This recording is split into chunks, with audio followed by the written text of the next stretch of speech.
నమస్తే అండి అందరికీ. నిన్న జరిగినటువంటి ఒక దురదృష్టకరమైన సంఘటన మన మనసులను ఎంతో తొలిచివేసే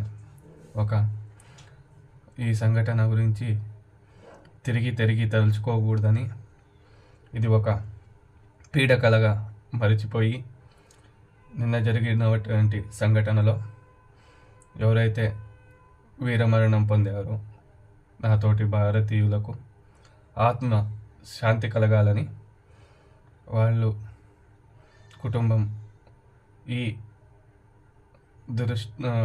దురదృష్టకరమైనటువంటి సమయాన్ని నిభాయించి ముందుకు సాగాలని, వాళ్ళకి అన్ని వేళల ఆ వెంకటరమణ స్వామి ఎప్పుడు తోడు నీడగై ఉండాలని మనస్ఫూర్తిగా కోరుకుంటున్నాను.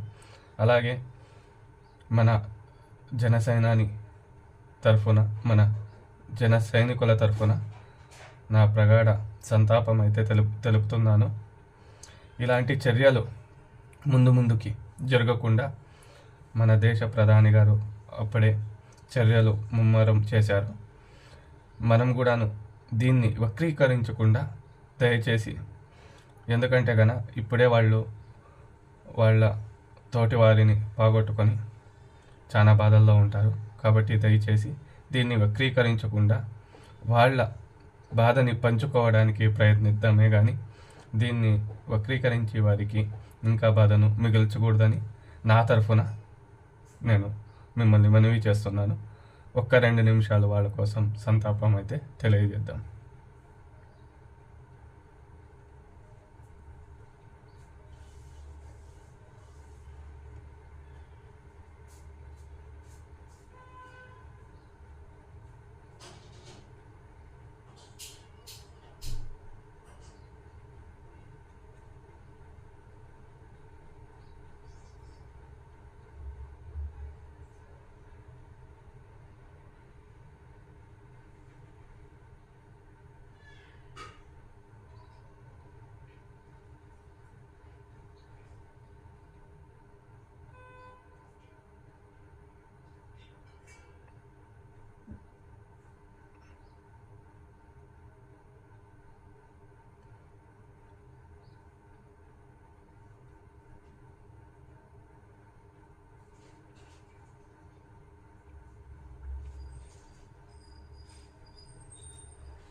ఇంకోసారి మీ అందరికీ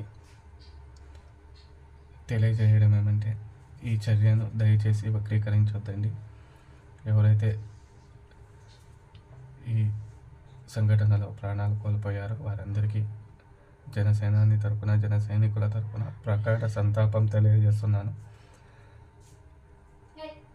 మనం వారి కష్టాలలో ఎప్పుడు తోడు ఉందాం. మనమంతా ఒకటి అని నిరూపించుకుందాం. మనమంతా భారతీయులం. మన మాత భారత మాత. దీన్ని ఎవరూ కూడా మర్చిపోకూడదని మనస్ఫూర్తిగా కోరుకుంటూ, జై భారత్ మాతాకి, జై హింద్. Thank you.